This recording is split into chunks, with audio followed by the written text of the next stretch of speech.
Yo, what is up, everybody? What is going on, man? Let me change this to public right quick. So, you already know, we back in the studio again, you know what I'm saying? I'm here, we've been doing our thing. So, I think that I actually figured out, um,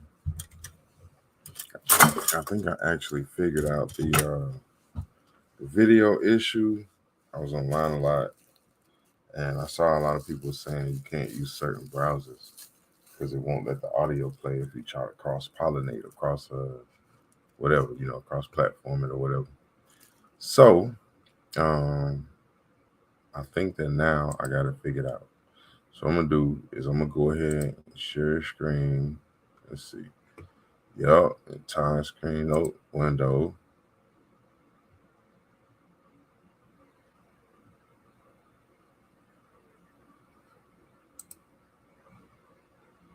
Hui, there we go. Share tab audio, share.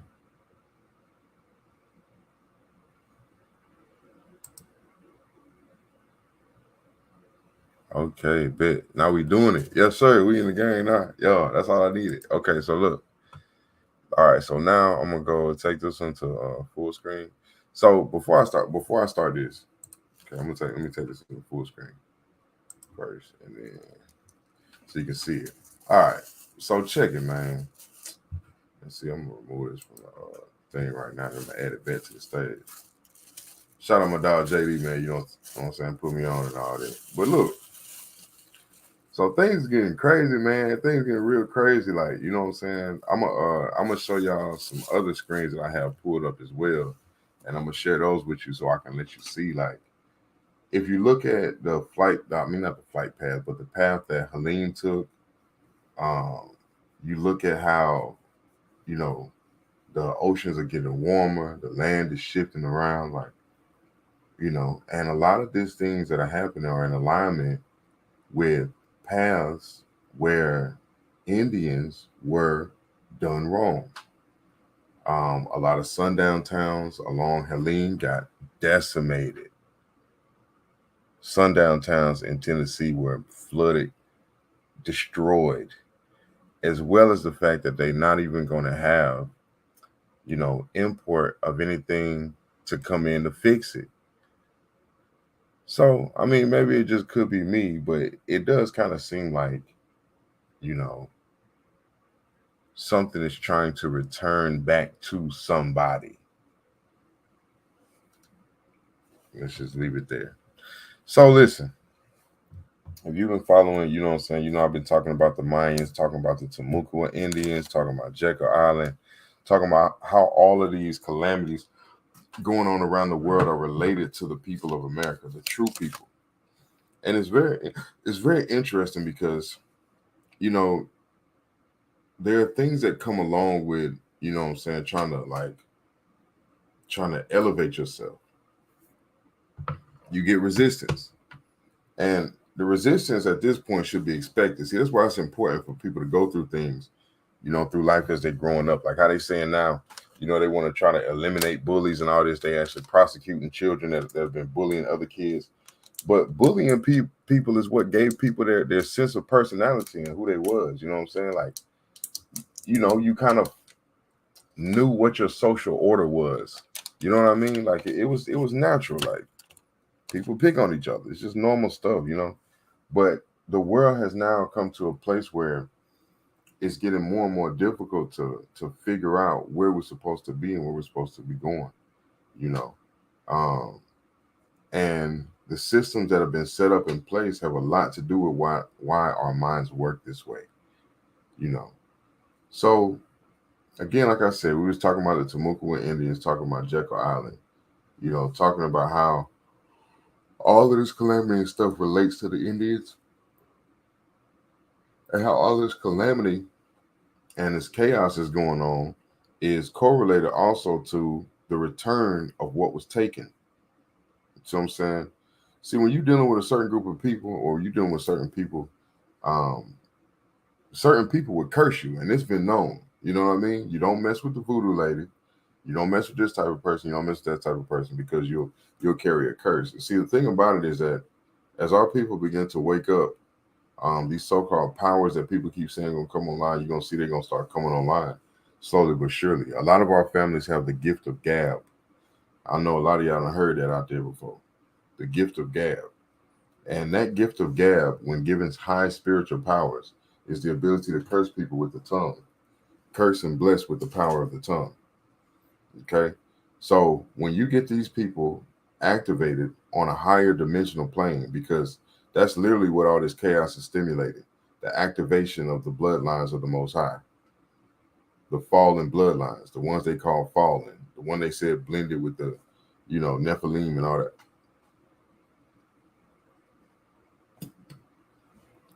Okay, when you get higher activation of those bloodlines, you're going to see things come online, like things being spoken about and stuff happening in reality expeditiously, like right now. You know what I'm saying? That power is not privy to everybody. It doesn't work like that. They like to present this stuff as if it's supposed to be something that's going to be coming online for every nation of the world, and that is not the case at all. And I wish a lot of these practitioners and so-called gurus and teachers would go ahead and tell the actual truth about what's going on around the world and stop lying to people. Because the lies trying to keep spirituality inclusive so that their money keep flowing to you, that's only going to last but for so long. It's not going to last for a long time. You know what I'm saying? So you can keep trying to just talk your way through it to keep that check coming from YouTube, but it won't last. Like everything else falling down, it also is going to fall as well. So you can look forward to it. All right. So there are a couple of slides here. Matter of fact, I probably can just email them since I know how to work the thing now and add stuff in. But we're gonna stay the course. So, and I have a lot of screenshots and slides and stuff to show y'all, just to kind of drive my point to where it needs to go.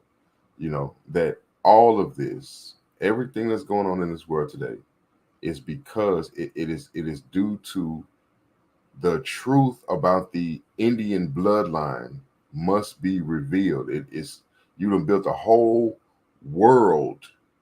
I didn't say nation. I didn't say continent. I said a whole world has been built on the backs of the Indians of America. We still exist. We've been reclassified, and they're trying to decimate our legacy before the 2024 cycle is complete. But it won't work. Okay. So tonight we're gonna be going through this video, right? And the video is like, you might as well go ahead and settle in. So I'm telling you like this: you need to get you some ice water, roll you up some, you know what I'm saying, get you some tea, coffee, whatever. Go ahead and settle in, get you a blanket and chill, because we're gonna be going through this man's video. This one, dog, UBTV. So what I want y'all to do is to go over to UBTV, man. Get a man a like, share. You know what I'm saying? Give him a follow, a thumbs up, all that. And put him on, because a lot of people are talking, and I'm gonna be introducing y'all to people that's really on the wave of telling y'all what's going on with our people, how things have been done, and what we can do about it. Because what's the point of pointing out a problem if you don't get a solution? It ain't no point. Okay, so here we're gonna talk about solutions. Now, I won't be surprised if all of these practitioner people come online talking about solution now, but we're gonna be going through this video. Okay, so I'm gonna pull this up. Y'all bear with me. I'm gonna pull it up, and then we'll go ahead and start it. And yeah, y'all just ride with your boy. All right, hold on one second.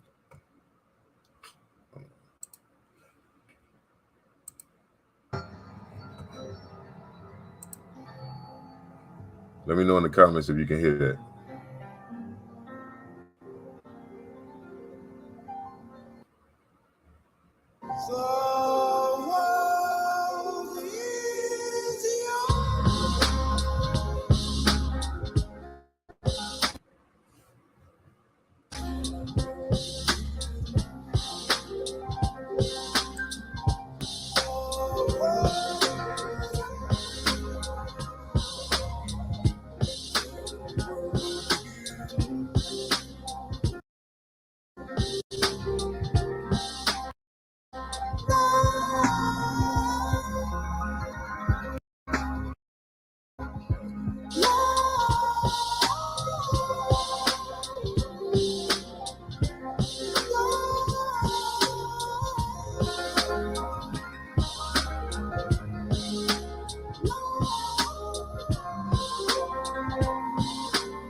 The whitewashing of American history has been an ongoing process for centuries, presumably since the inception of colonialism.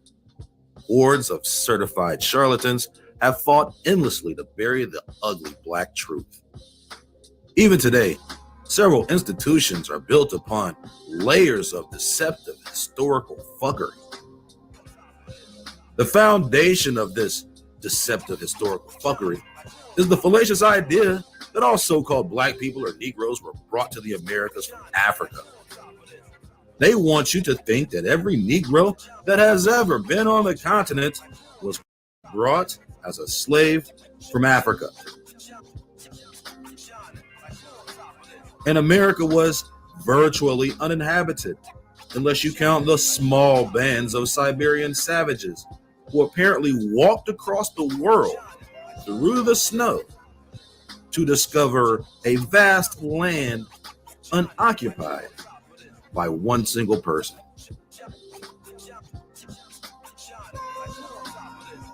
Imagine how silly that sounds. Yet these foolish facts are taught in schools and taken as true. Our job is to burn the veil that blinds the public and stand confidently on the truth, giving insight to those blinded by the deceptive fuckery.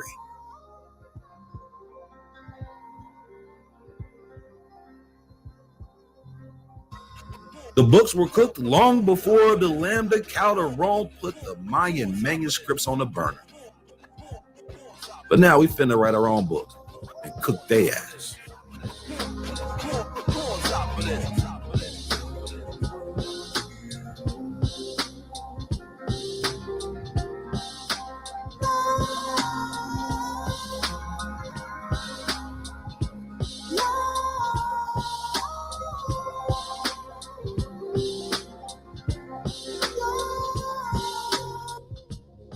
The unseasoned processed recipes of the calcified con artist only resemble food to those with the taste buds of toddlers. Those of us with a more refined palate require actual food to sustain our hunger.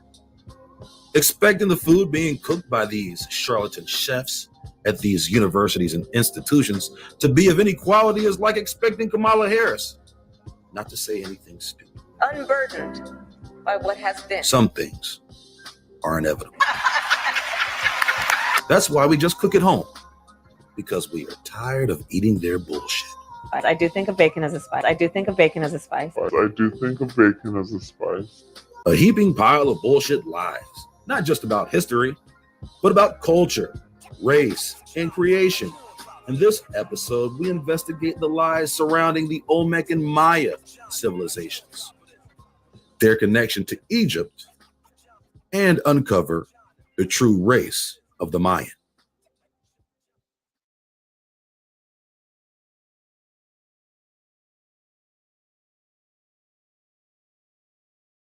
Let this fact be initially noted. No accredited academic institution will allow any deviation from their accepted narrative of the status quo. A quote ironically attributed to Napoleon: history is a set of agreed upon lies.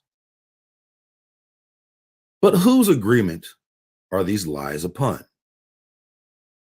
Who has the authority to say, this is what happened? Who owns the copyright to world history? As we continue to poke holes in their script, we can clearly see their writers are not to be trusted. Well, they can be trusted to do what they do. And what do? Why you always lying? Oh my God. They lie. Full of fresh South Carolina collard greens. One of the biggest, if not the biggest lies they created is the lie of race. It is not what we have been taught. First, they'll tell you there were no black people or Negroes in America. But when faced with evidence to the contrary, they scramble to create new theories. Then they'll say, regardless of this, the Siberians were here first. But anyone who's been studying this history long enough knows that the oldest art anywhere in the Americas, North, Central, or South America, depicting its people or inhabitants were by and... Now, we're gonna continue. I'm not gonna be pausing very much. I just want to let y'all know that. But this is actually the inside of a Mayan tomb that was found in Mexico.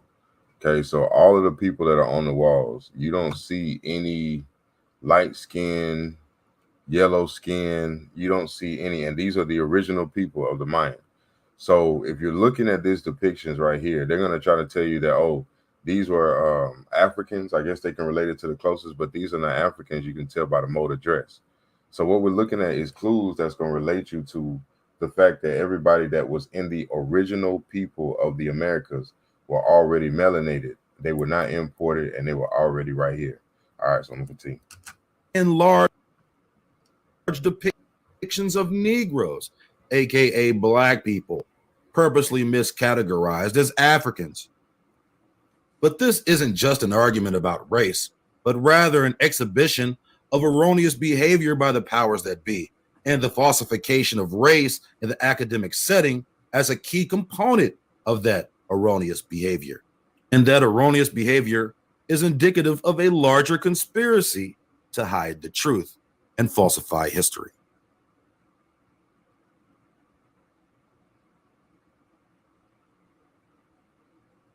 This video will focus on the areas once occupied by the Olmec and Maya, more specifically, Veracruz, Mexico, the Yucatan Peninsula, Belize, the Guatemalan highlands and lowlands, and El Salvador, as opposed to the Aztec, Mexica, Toltec occupied territories that we highlighted during the Anubis episode. Most Mesoamerican historians and scholars will tell you that there's no real relationship or connection between the Maya and Aztec.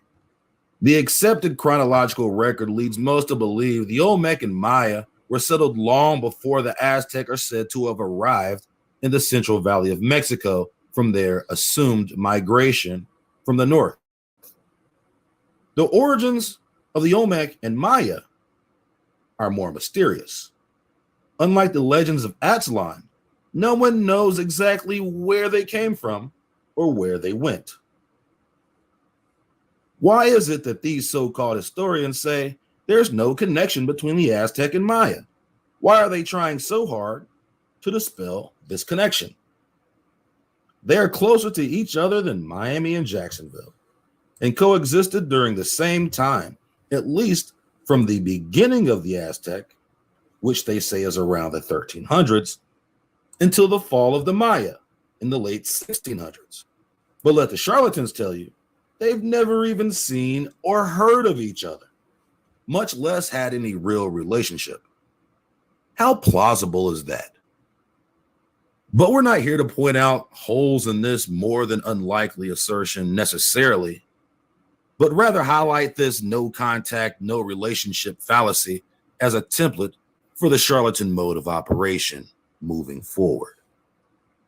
It would seem almost impossible for these two large civilizations to have coexisted separated by just a couple hundred miles and have no knowledge of each other. But hey, that's what the charlatans say. It seems even more impossible considering the vast expanse of the Maya influence. In the Hidden Hand episode, we demonstrated that there were even connections between the Maya and the puddin'-faced niggas of the Midwest, as well as other artifacts found in the southeastern United States that were visibly exhibiting Maya and other Mesoamerican characteristics. Now, this is going to be very interesting as we go forward. He said the southeastern part of the United States also had heavy Mayan influence, as well as the Midwest part of the United States had heavy Mayan connection. Okay, so remember now in school, they told us that the Mayans disappeared. The ancient Mayan races, the Aztec races, the Incas, the Olmecs, all of that stuff disappeared. That's what they told us in school. All right, so just keep that in your mind as we go forward. Be all this as it may, in this installment, we concentrate on the Maya and to a lesser extent the Olmec to uncover the lies surrounding the narratives of the ancient Yucatan and Central America.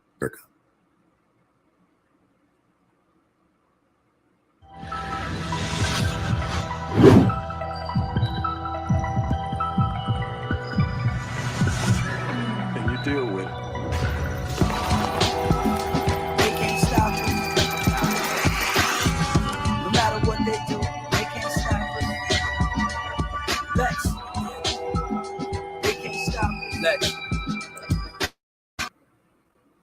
lasted the Aztec Empire, which fell in the mid 1500s.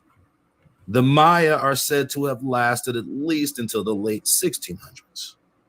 According to the experts, the construction dates of Mayan complexes were engraved in hieroglyphics within the walls of the complex. The linguists who deciphered the writings gathered through their research that the last complexes to be constructed were around the 900s. So not only do these top experts have the technology to date back millions of years, like with the Grand Canyon, they also possess the linguistic and hieroglyphic proficiency to resurrect a dead script and language with absolute exactness. What can't these people do? Other than tell the truth, of course. Well, they can't date any stone tools, metal objects, or human-made pottery. They can only date organic matter, such as plants, trees, or animal or human skeletal remains. When they do attempt to carbon date pottery or some implement made by a human, they look for any organic matter in the vicinity, date that organic matter instead, then attribute the date of that organic matter to the object. So if you find an ancient bone in a bowl, the bowl might as well be the chicken bone. Seems legit.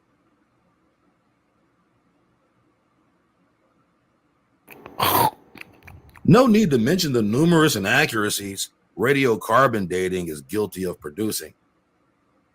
You can test that chicken bone 463 times. We just needed to come back 300 BC because I already told the Smithsonian that the bowl, that the bowl was 2,000 years old, plus that little 300-year buffer off the chain. It'll make it look more legit. You feel me?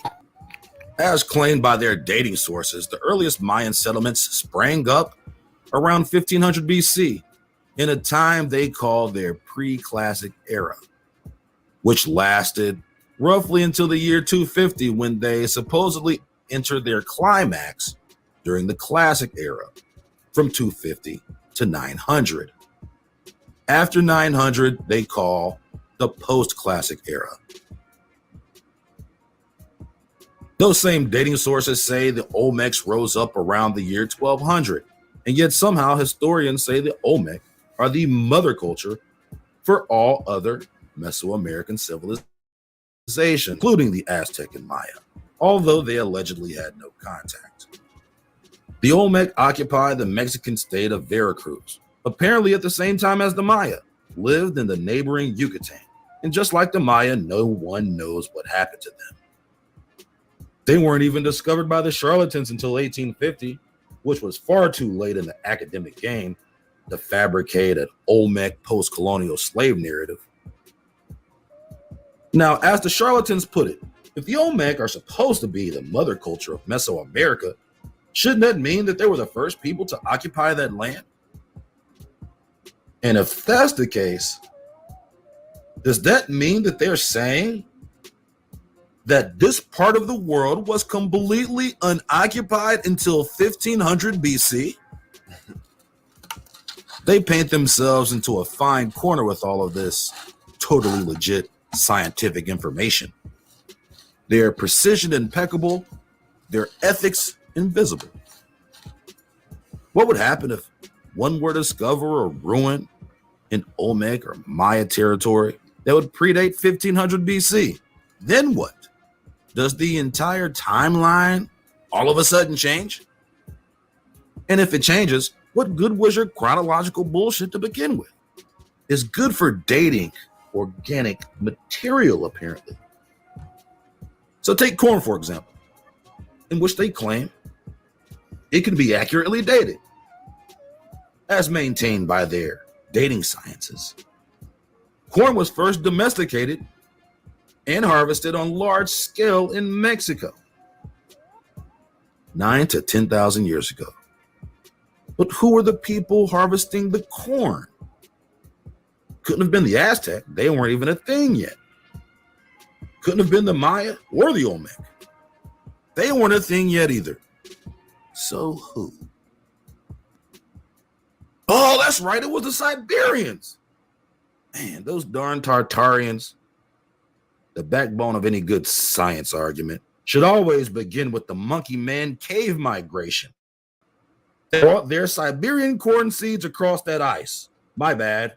They discovered corn and America, then crossbred that corn with other plants to create the corn we know today. Man, pretty impressive for people who never ate vegetables. And that, my people, is called sarcasm. We know damn well these people did not bring corn from anywhere. Corn is natural, organic, and original to the Americas. We spread crops all over the rest of the planet, not the other way around. So these people here are the hunter-gatherer people that they love to talk about so much, because they were nomadic, walking around, searching for somewhere to go live. So they had to go take other people's land and then claim it as their own. And now when you look at the history books in the schools, they call these people indigenous.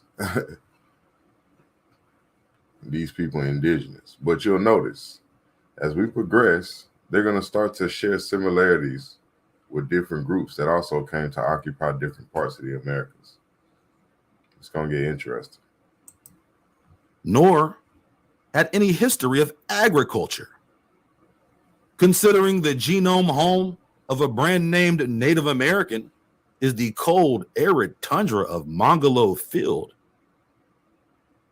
it should be no surprise that their diet mostly consisted of fish and other sea creatures, as well as a few sprigs of wild foliage, because the lands from which they ancestrally descend are agriculturally unfit to produce anything.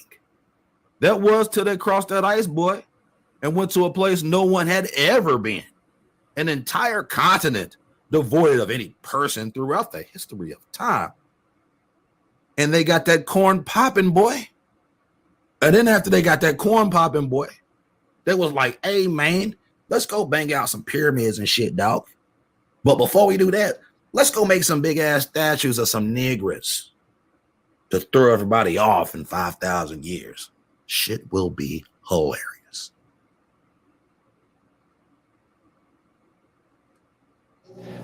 This is in northern Guatemala, actually taken from the top of one of the higher pyramids at Tikal, and it's a tropical monsoon forest here. That's the original vegetation of the Maya lowlands. However, we do know from pollen studies that have been made by the palynologists that, in fact, this forest is a regrowth, that the Maya had most of it cut down, as a matter of fact, towards the end of the classic period due to their agricultural practices. But essentially, before humans came into this is what this area looked like. Freudian slip. He meant to say, before my European brethren, the white man. Before humans came into this is what this area looked like. It's a tropical forest civilization that arose there. Now, in that kind of environment, to make a living, of course, these people are maize, corn agriculturalists, maize, beans, squash, chili peppers, and a host of other domesticates, but essentially maize farmers. Within the last 20 years or so, we have come to know from aerial surveys and on-the-ground checking of this, and even through a certain amount of radar survey using side-looking airborne radar, that there is another form of cultivation which was highly intensive in the swampy, low-lying areas, which are very extensive in the Maya region. They cut what are basically ditches and canals, sort of the way the land of Holland was rescued, or the fens of eastern England, through drainage, leaving rectangular plots which are continuously wet and using the mud from the ditches to basically fertilize these plots. And this is a highly intensive form of agriculture that was practiced in not really over the whole Maya area, but in certain important places. So they could probably support a lot more people than we gave them credit for, let's say 50 years ago, when we thought slash and burn cultivation was the only kind. There are very, very high populations. We know. I won't go into this here now, but there's excellent evidence from archaeological survey that the populations in the Maya area were tremendous. There were millions of people living in that area that by, let's say, 1000 AD probably had only a few thousand. Here we go. Okay, friends. I want to jump to the map here. And what I want us to do is get a good idea of the geography of my territory. So the first thing I want us to do is zoom out and get a big picture of the Americas, right? South America, you got North America there. Now, the thing that I want us to pay attention to, all right? Thing I want us to pay attention to now are the continental divides, all right? Particularly, in this case, particularly the Great Western Divide. All right, now the Great Western Divide is all the way down at the tip of the Andes down there in South America, going all the way up through the entire continent of South America, through Central America, through Mexico, South America, on up through the Rockies. By God, if it don't end up there at the dang Eastern Siberian Sea. Possibly the Bering Strait, depending on the line of delineation. So, of course, on the eastern side of the Andes down there in South America, everything's going to flow into the Atlantic, and everything to the west flows into the Pacific. And that's why you see there in Peru and Chile, you see the land, how it's a little dry down there, all the desert and all that right there. Like right there at the edge of Lima, to the south, all right? Now you see that mountain range goes all the way up to Ecuador, Colombia, Panama, Costa Rica, Nicaragua, Guatemala, and of course, Mexico, all right? The majority of the lands that were occupied by the Maya were on the east of this divide in the lowlands, all right? That's where the lands is low, okay? They primarily inhabited the Yucatan, however, their civilizations or their footprints go all the way down to El Salvador. Now, the southern extent of the Mayan Empire, according to the top Mayanist historians, the southern extent heads down to El Salvador. It doesn't even go into Nicaragua. So they say no Mayan sites have been found thus far into Nicaragua. Now, you can consume that with all the Morton you'd like, all right? Just watch out for the high blood pressure, friends. And I want to draw attention to two sites down there in El Salvador, the most southern extent of the Maya footprint. One of these sites is called Casablanca. The other one's called Carasucia. Now, at this Carasucia site, there was actually an artifact found that looks nothing like an Egyptian artifact. You look at this son of a bitch here. All right? It's not an Anubis. It's not no kind of dog you ever seen. Got nothing to do with nothing, all right? We're going to keep it moving. Now, the Casablanca site is a site that they say is part of the Maya civilization, although they do say it has characteristics of Aztec or Huastec influence, okay? Nothing past that old Coco River down there in Nicaragua, the little border down there. Now, check this out.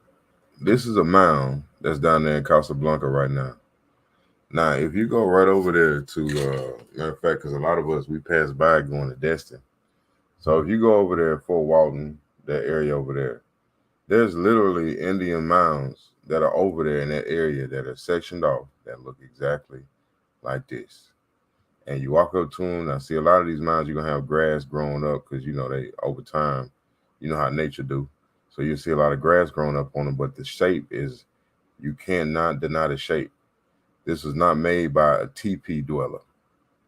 People that was making teepees on top of the land, teepees so they can take them down real fast and walk. You know what I'm saying? This was more permanent structure.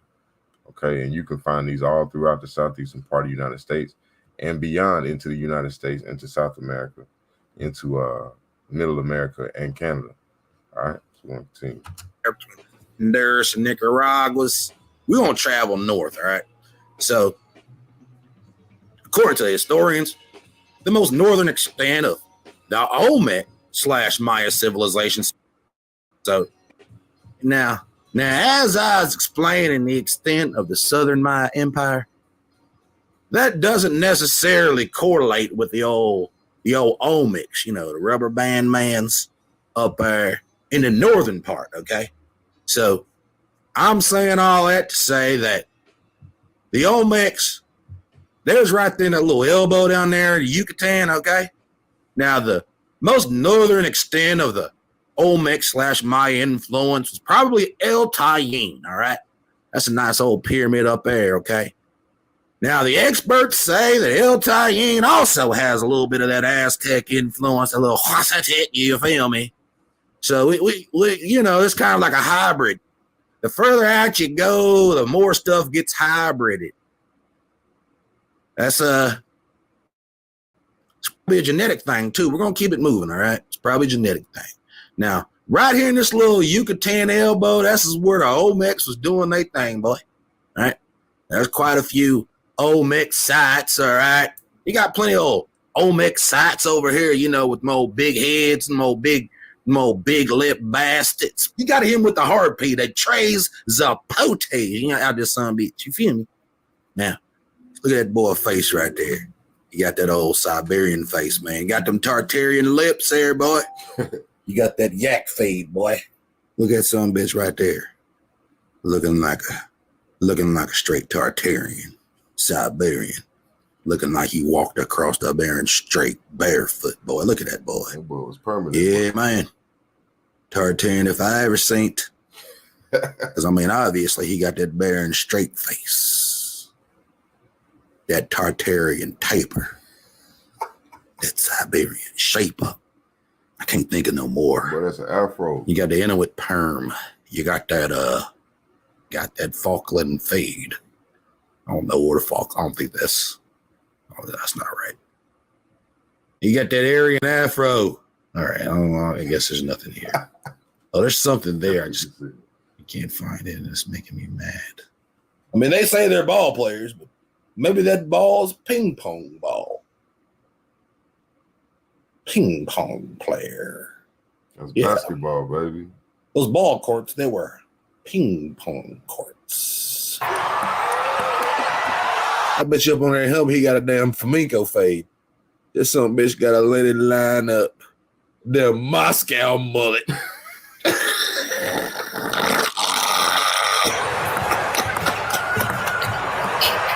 There's some other heads out there. You got the La Ventas, right? You got the dang La Venta heads over there.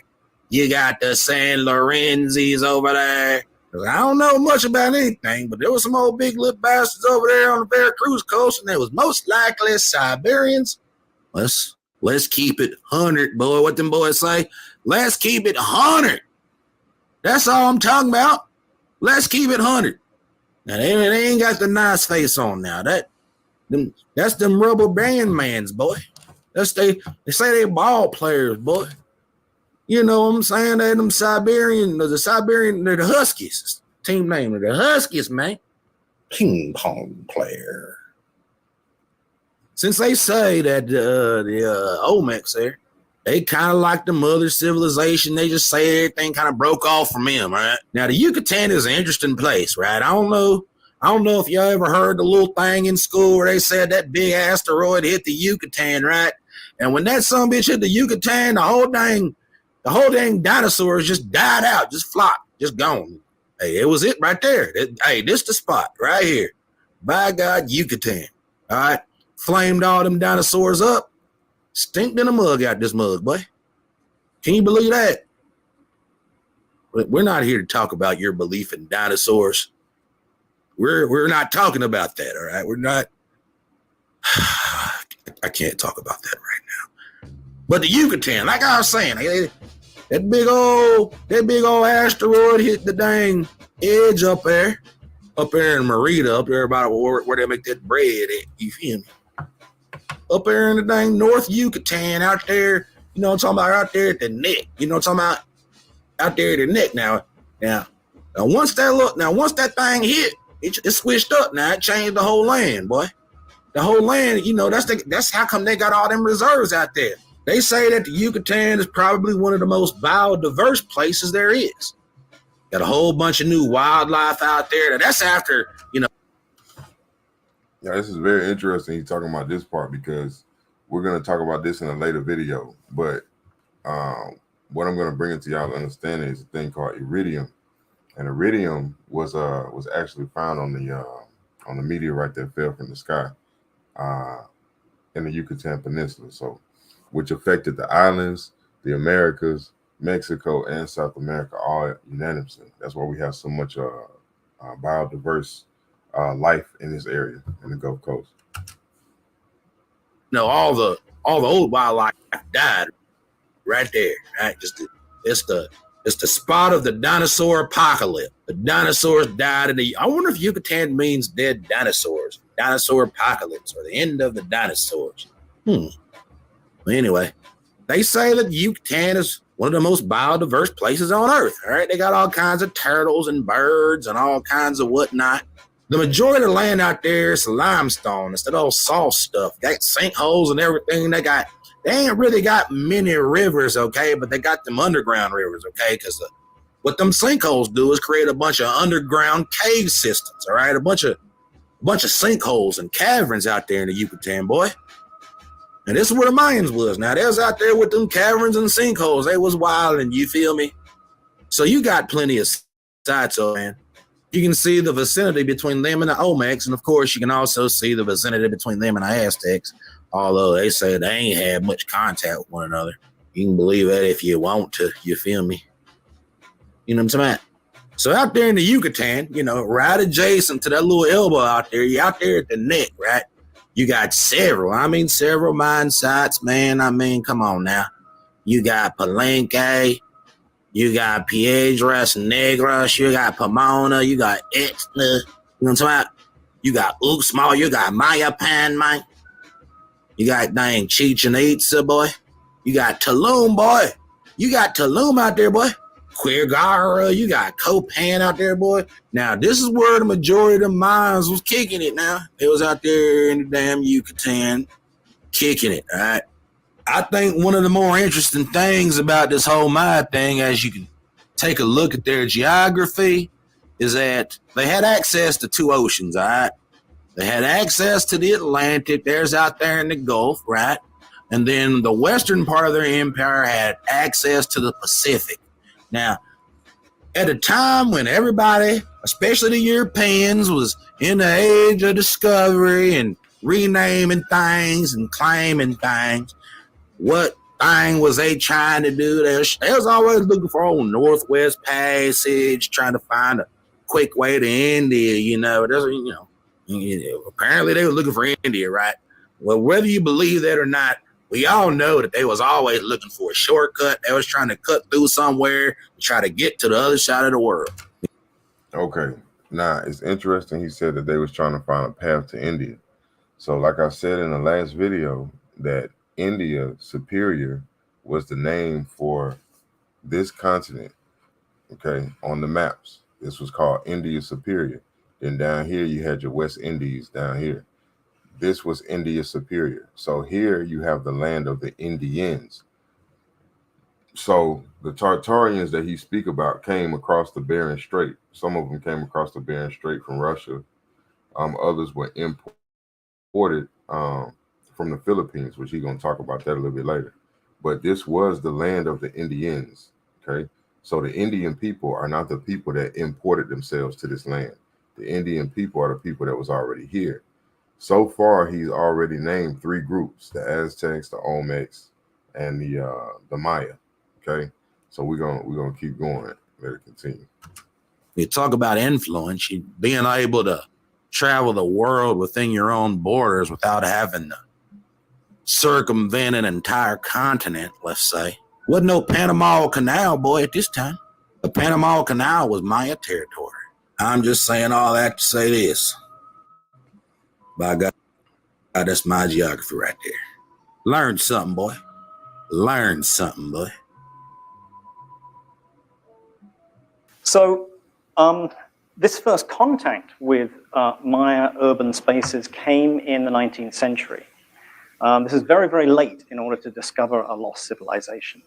It had really been buried away in the jungle with very, very little news reaching the outside world until the first few decades of the 19th century.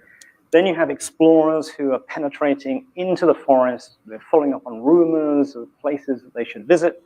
And in this case, before photography, they're doing lithographs and drawings and taking molds and generally coming back to the Western world and announcing these amazing things left in the forest. Okay, now I'm trying to stop it no more, but listen. If you go back to the Black Panther and when they described the world of Wakanda, they said that it had been hidden from the world, had been long lost from the world, set off and separated from itself. Now notice he just said that this was an entire civilization which was hidden in the jungles. So they had to go exploring based on rumors and hearsay that they was getting from people in the local cities and towns in order to find this civilization which had been lost to the Western world. Okay, so when you go and compare the Black Panther movie to the Mayan culture, you're going to see there are quite a lot of similarities. Okay, and what they've done is they've tried to Africanize an American story.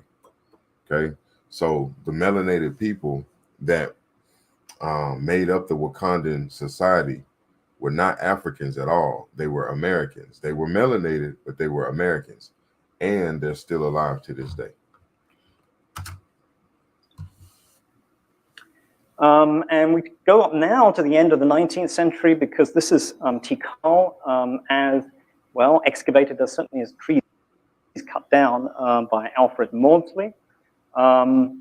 And this is a period when really we don't know very much about Maya society or civilization at all. This is still the very, very beginnings of our understanding.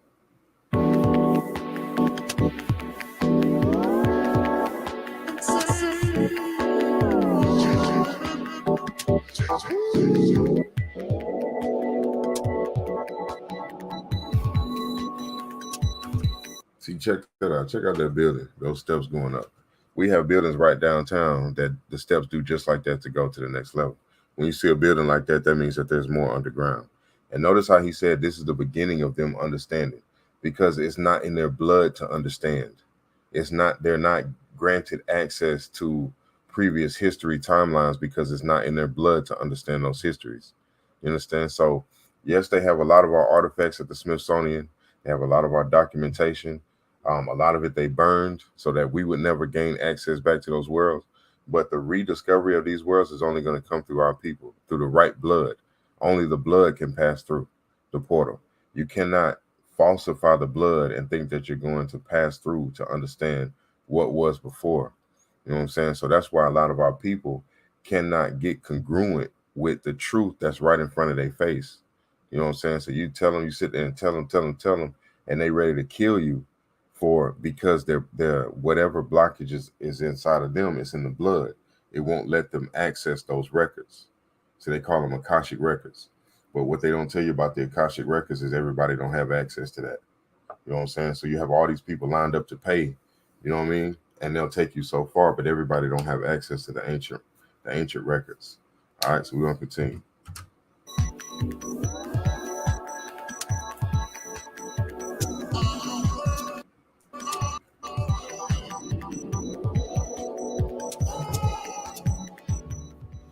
Quote, Maya, The Riddle and Rediscovery of a Lost Civilization by Charles Gallenkamp. Shout out to Harry Hubbard. He actually gave me this book a while back. John Lloyd Stevens is considered the father of Maya archaeology. So we're going to jump ahead to page 45 in this book.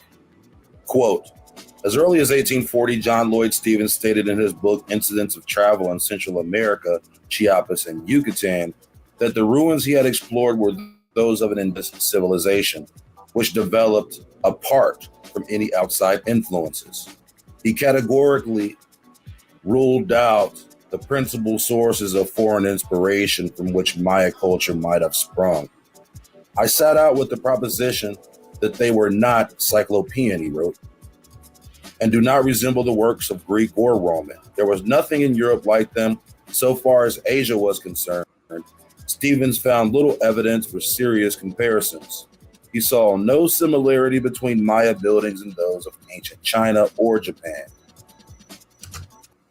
Now, what's important about what he said, that there were no similarities between the buildings of the Maya people and the ancient buildings of China or Japan.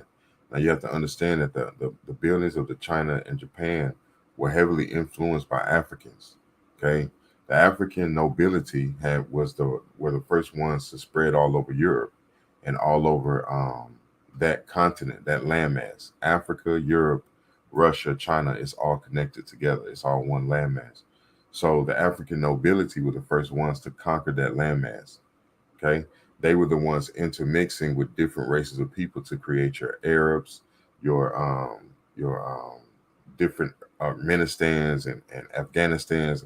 All those different variations of people came from the Africans mixing with other races, all right, as well as with other creatures. But that's a whole nother story, so we're going to continue. And he emphasized the complete absence in Mexico and Central America of the artificially excavated caves and rock chambers typical of Buddhist and Hindu temples. Stevens then challenged the premises on which Maya and Egyptian architecture were so often equated, particularly the occurrence of pyramids in both regions. The pyramidal form, he observed, is one which suggests itself to human intelligence in every country as the simplest and surest mode of erecting a high structure upon a solid foundation. It cannot be regarded as a ground for assigning a common origin to all people among whose structures of that character are found, unless the similarity is preserved in its most striking features. Egyptian pyramids, he pointed out, were characteristically uniform in design and intended solely as burial places. By contrast, those in America varied greatly in form and were constructed primarily to support temples or shrines on their summits. With regard to other types of structures, Stevens noted that massive columns, a distinguishing feature of Egyptian architecture, were absent in Mayan ruins, nor did they exhibit the dromos, avenue of approach, the pronaos, porch or vestibule, or the adytum, inner sanctum, usually found in Egyptian temples. He cited marked differences in comparative methods of construction and decorative embellishment, and the relatively small stones used by the Maya were, in Stevens' words, scarcely worthy of being laid in the walls of an Egyptian temple. He's basically saying that Maya temples were built out of shit, and those huge granite slabs that are used in temples in Egypt are superior in quality. Furthermore, he conceded only the most superficial resemblances between the sculpture of the two areas. If there be any at all, he declared, it is only that the figures are in profile, and this is equally true of all good sculpture in bas relief. Exploding as they did in the midst of overwhelming opinion to the contrary, Stevens' speculations were as daring as they were prophetic. In refuting the assumption that Maya civilization stemmed from Indo-European sources of inspiration, he had advanced a revolutionary hypothesis now greatly accepted by archaeologists. The works of these people, he insisted, are different from the works of any other known people. They are of a new order and entirely and absolutely anomalous. They stand alone. You heard that. So the Mayan people, their building design, the way they did architecture and technology was completely anomalous. Anomalous means that it is highly advanced, almost alien, or you give it a mythological presence. Okay, so it's not supposed to exist. It's rare. It's mysterious. We don't know anything about it. Where did they get this design from? Who showed them how to do this? We know nothing about these people. Okay, but it became the world's eye to study these people with great scrutiny. as well as beat them into a state of submission in order to draw power from these people, because the blood still exists to this day. So as we go forward, we're going to learn who these people are over time. End quote.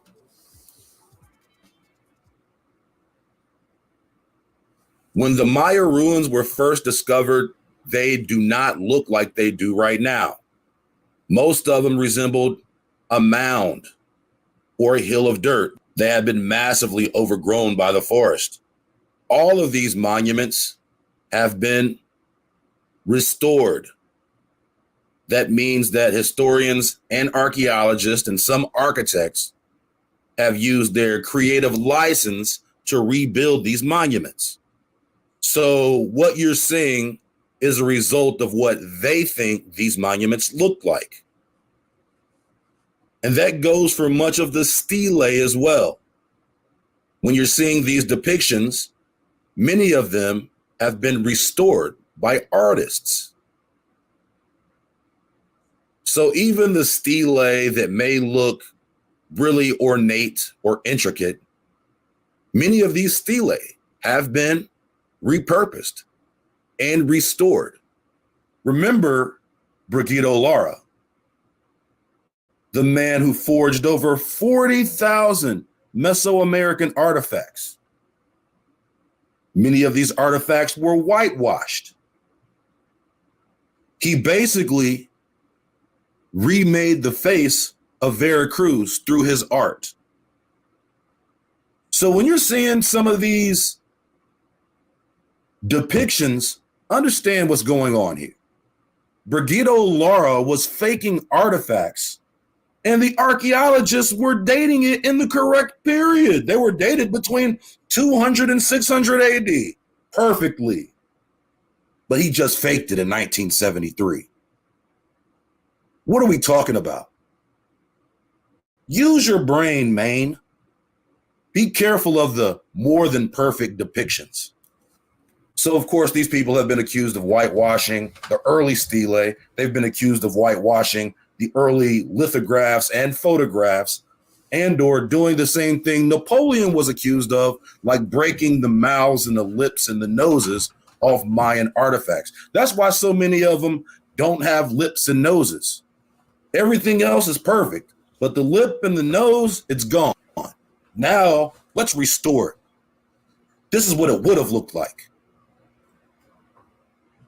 You think these guys are going to record these ancient civilizations purely out of intellectual curiosity?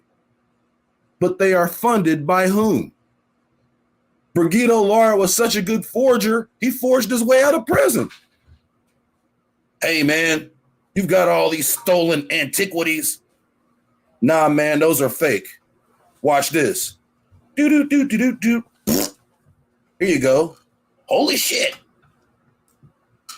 As many Mayan archaeologists believe, there are thousands more of these monuments and pyramids lost in the Yucatan forest yet to be discovered. When these monuments were discovered, they were overgrown by the forest. So what you're seeing now is a result of restoration. When these monuments were first discovered, many of them resembled the mounds of the Mississippians. So just in case you're wondering what's under those mounds in North America, chances are it's something that resembles one of these pyramid complexes. Interesting. They just recently took one of those people in Pensacola. They just recently tore one of those mounds down over there on Bruce Beach, right over there off by the Wahoo Stadium, downtown Pensacola, in the tan yard. They just recently removed one of these mounds. Okay, so notice how they had, when they was down there, they had the big green dividers up. Normal construction, you can see what's going on, but for some reason they had to have that whole area blocked where you couldn't see anything from the street, because they were removing Indian artifacts from that mound that was there at Bruce Beach. Okay, UWF was over that whole thing. You know, they're coming in here and they're eradicating our history without us even knowing. You know what I'm saying? Right up under our feet. Quote, page 47. Quote, it perhaps destroys much of the interest that hangs over these ruins to assign them to a modern day. But if we live in an age whose spirit is to disregard fanaticisms and arrive at truth, and in the interest lost in one particular is applied in another scarcely inferior, for the nearer we can bring the builders of these cities to our own times, the greater is our chance of knowing all. Throughout the country, the converts are rich in manuscripts and documents written by the early fathers, the caciques and Indians, who very soon acquired knowledge of Spanish and the art of writing. These have never been examined with the slightest reference to this subject, and I cannot help thinking that some precious memorial is now moldering in the library of a neighboring convent, which would determine the history of some of these ruined cities. Moreover, I cannot help believing that the tablets of hieroglyphs will yet be read. No strong curiosity has hitherto been directed to them. For centuries, the hieroglyphics of Egypt were inscrutable, and though not perhaps in our day, I feel persuaded that a key surer than that of the Rosetta Stone will be discovered. Remember, the Rosetta Stone is the only reason they know Egyptian. It was the perfect finding, almost too perfect. For any archaeologist or for anyone who studies ancient languages, the Rosetta Stone was the perfect find. You couldn't have asked for a more perfect find. And if only 3 centuries have elapsed since any of these unknown cities was inhabited, the race of the inhabitants is not extinct.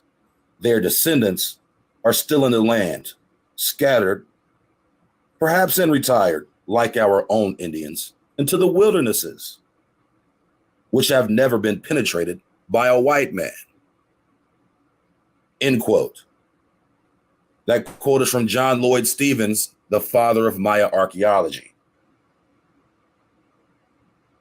He says possibly the descendants of the Maya still live in the wilderness, which has not been penetrated by the white man.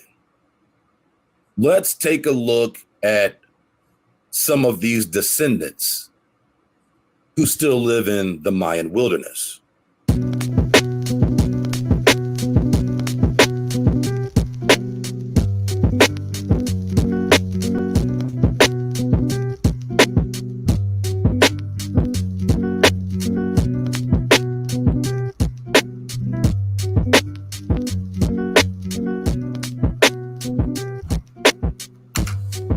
Wait a minute, I done seen this dude right here. He been using a few pictures of Native American Indians in America. It's interesting they calling him a Mayan descendant.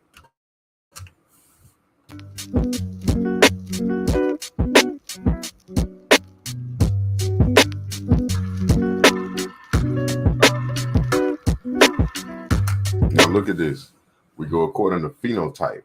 All right, so phenotype, of course, you're gonna use your genealogy, but phenotype is genetic markers that end up looking the same whenever children are produced. So you can look at the cheekbones. Look, these are supposed to be South American Indians, right? Descendants of the Mayans and the Aztecs and the Inca, right? And these are supposed to be Indians in Native America, in America. So you see that? These are supposed to be Native American Indians. Okay.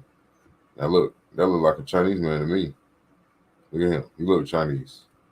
Look, this look ape-like or RH factor. Okay. That's where the genetic come from. The RH plus or minus comes from these Asiatic people, Mongolian. Okay. The ones that call themselves, they're not Indians. They're not Native Americans. These are Mongoloid people. Okay, we're going to continue. When you look at the Central American, or you look at what they call the indigenous South American, or even the indigenous Mexican, or even the people who they call Maya right now. And of course, if you're talking about a Native American, you'll notice that there is a myriad of these Asian genetic characteristics. The thing that always gets overlooked when these geneticists try to make these postulations about these certain Asian populations. And I'm not just talking about the Siberian population. All of these people can claim an ancestry by way of Siberia, but specifically when we're talking about these so-called indigenous populations in the Americas who have these Asian phenotypes, most of these phenotypes that you're seeing, especially in Central and South America, is a South Asian phenotype. So we always hear about the Spanish colonizing the Americas. We hear about them colonizing Mexico in the early 1500s and 1492. Well, in 1565, they were already running the galleons in the Philippines. Not only did they control both sides of territory, they controlled the Atlantic and they controlled the Pacific, or their families controlled the Atlantic and the Pacific, in terms of being able to trade and ship freely.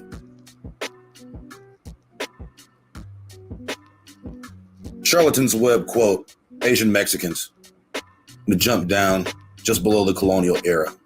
However, regular immigration did not begin until 1565 with the establishment of the Manila Acapulco Galleon, which economically linked Asia, the Americas, and Europe.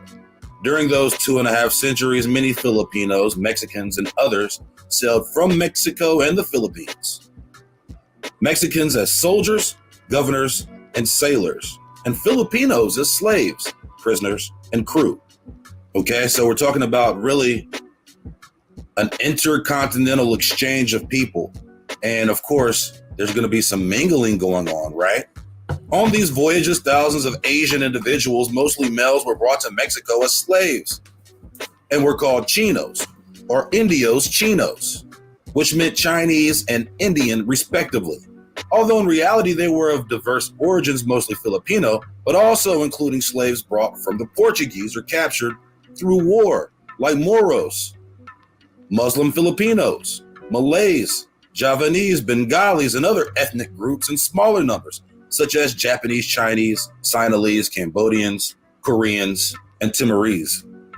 So continuing, during the early period of Spanish colonization of the Philippines, Spaniards took advantage of the indigenous alipin, the bonded serf system in the Philippines, to circumvent the leyes de las Indias, the laws of the Indies, and acquire Filipino slaves for the voyage back to New Spain. Though the numbers are unknown, of course they're unknown, and you should hear some of these estimates. Though the numbers are unknown, it was so prevalent that slaves brought on ships were restricted to 1 per person, except for persons of rank, in the laws regarding navigation and commerce, to avoid exhausting ship provisions. They were also taxed heavily upon arrival in Acapulco in an effort to reduce slave traffic. Traffic in Filipino women as slaves, servants, and mistresses of government officials, crew, and passengers also caused scandals in the 17th century. Women comprised of about 20% of the migrants from the Philippines. Look at this. Women comprised of about 20% of the migrants from the Philippines. They were women. Filipino. See that you can see the melanin in the skin. You see, these are a little bit fair skin. A little bit fair skin, but you see they had Filipinos who were melanated. See, and mind you now, like I told you, the Spanish, they said the Spanish had already conquered Philippines in the 1500s. Okay, now, what Spanish would they be referring to? The Spanish they would be referring to would be your African nobility. Okay, that's who they would be referring to. Okay, so because we know they're talking about the African nobility, because they were the ones with the resource or the power to move around in that time, they had the power. That was the melanated power structure. So they had conquered the Philippines and they were transporting these people across the oceans. Philippines. What this is really saying that they were bringing Filipino women here since the late 1500s.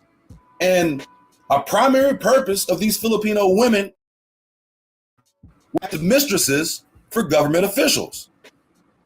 And what happens when a woman is a mistress for anyone? They usually end up having children out of wedlock.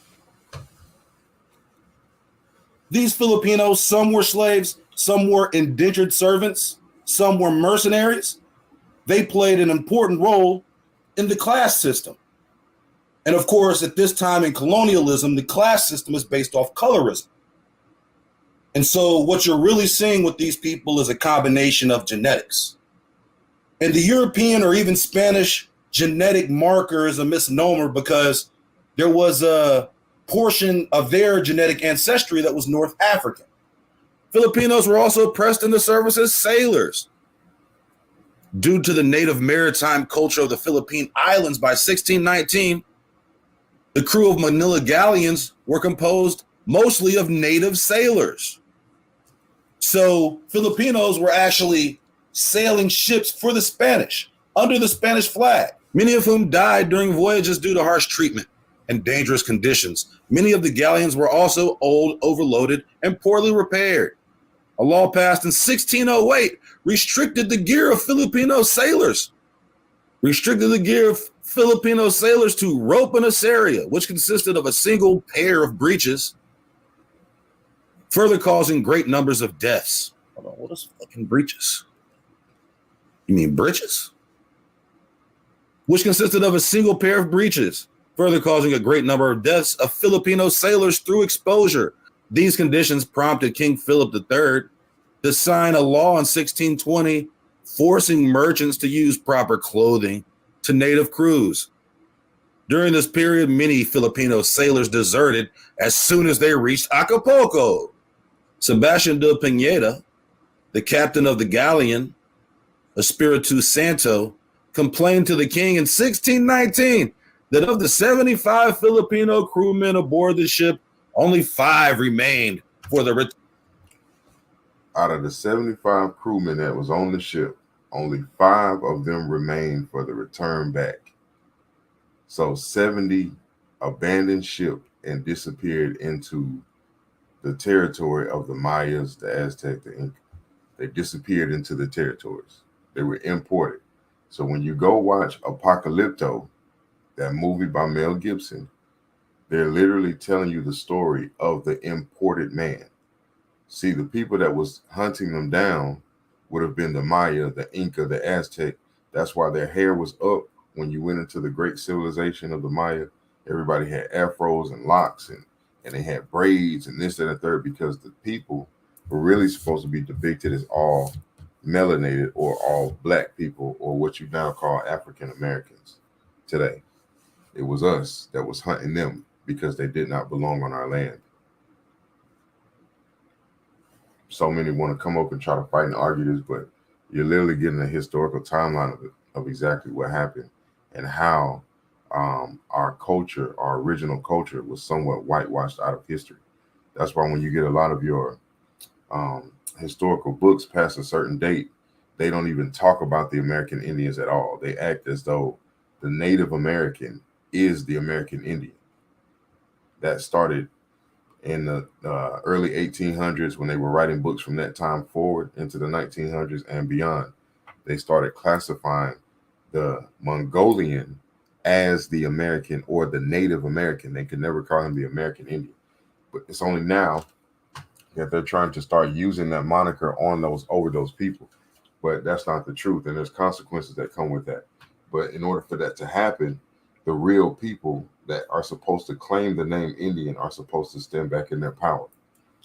Okay, that has to happen first. If that doesn't happen, then we'll just continue to be fooled by these Mongolian races of people that come over and claim that they are, but they're not. They're lying. Return voyage. The rest had deserted. These sailors settled in Mexico and married locals, even though some may have previously been married in the Philippines, particularly since they were also in high demand by wine merchants in Colima for their skills in the production of tuba or palm wine. I'm just in love.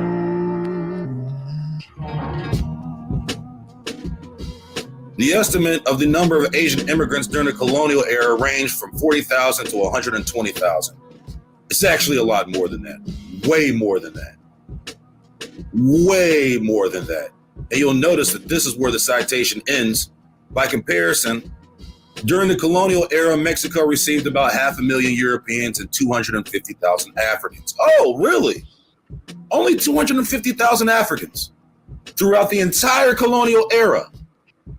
These early Asian individuals, the foundation of the Cuarta Raíz, I guess that's how you say that shit, are not very apparent in modern Mexico for a few reasons: relatively small numbers, racial mixing of colonial Mexico, and the common practice of Chino slaves to pass as Indios in order to attain freedom, as had occurred with a large portion of Mexico's black population. Over generations, the Asian populace was absorbed into the general mestizo population. The indigenous people were legally protected from chattel slavery. By being recognized as part of this group, Asian slaves would claim they were wrongly enslaved. See what's going on here? A notable case of free Asians working in an urban setting is the 1635 conflict between Chino and Spanish barbers in Mexico City. The legal case resulted in the expulsion of the Asians from the city center, limit on their numbers to 12, and prohibition on adopting Asian apprentices. Nonetheless, a 1667 document from Real Audiencia details the attempt to limit the more than 100 barbershops run by Asians without a license to 12. 100 Asian barbershops, okay? So the barbering trade, we're talking about from 1667. Now, do you think these people here, this 100 Asian barbers in 1667, 100 Chino barbers, now they're called Chinos Indios. Okay, that's important. So today you can measure that by, especially look at this guy right here. You can tell he's melanated, but he's a part of this Chino group. You see, now they were considered to be, they were had a issue with the Spanish barbers between the Chino barbers, but today you can measure how far their blood has spread, because you have different groups that will use the language, but intermix like different letters. For instance, the Chinos in America became the Chicos. Makes sense. You want to know how? Look at this. You go over there in California right now, you have those Mexican groups that call themselves Chicos, right? Look at the mustache. Look right here. Look. Where's it? Look. See, it's different. It's things inside of the phenotype that can't be denied. Look at the mustache. I can find Mexicans right now with that nose and that mustache. You see that? Right now. You can go over there in California right now, and they like gang members and all this. They had those mustaches. You see what I'm saying? You can see where the blood is gone. So these people were imported into America. Okay? That's why you see a lot of Native American people that's claiming Native American also look like Mexican gang members. They all look the same. Then you go from Mexico back, take a Mexican, and then you go get a Eskimo, and you come stand them side by side, and they have similar features as well. See, all these people were imported. So like he said, they put on the books that they only brought 125,000, but it was millions that came over because it was an opportunity to help the Spanish conquer the Indians in America. So you want to take all the land from them, you give them overwhelming numbers of foreigners to have to fight against. You see, because all the foreigners know is there's a land up for grabs, there's opportunity. That's all they know. They don't know that they're there to help them wipe out a race or eliminate a group of people. They don't know that. That's need to know information, and that's above their pay grade. So they just know that there's opportunity. So you get on the boat and go. Oh, they're gonna set us free? We go over there and I don't have to be a slave no more? I'm going.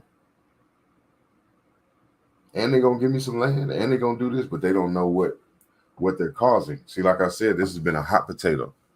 See, it's been a hot potato, a plan devised of certain individuals across the world to bring down the original people of America. And see, this was one of the plans that they used. Import all these people to help sway the numbers. Now they can vote in politics. They can do this, do that, give them those type of powers as the Indians would have. That's why you see a lot of Mexicans, when they come into new places, they always go straight to where the lowest income black people live, and they take over the neighborhood. You see what I'm saying? It's the same design. When they brought them in, what did they say? A lot of the Asiatic groups of the Mongolians or the Filipinos ended up living with the indigenous people, because the indigenous people actually took them in and showed them kindness, because they were slaves to the white man. You see what I'm saying? Or the slaves to the African nobility. So they took them in. That was the worst thing they could have done. That's called desegregation. Okay. Once they took them in, now they became a blended population. Okay. And once they sway the population away from the indigenous while also using their benefits, this is what we have today. It's the same thing going on today. You know what I'm saying? Nothing's changed. It's the same blueprint. All right. Let's go. But are these people actually Indios? Are they actually indigenous to the land?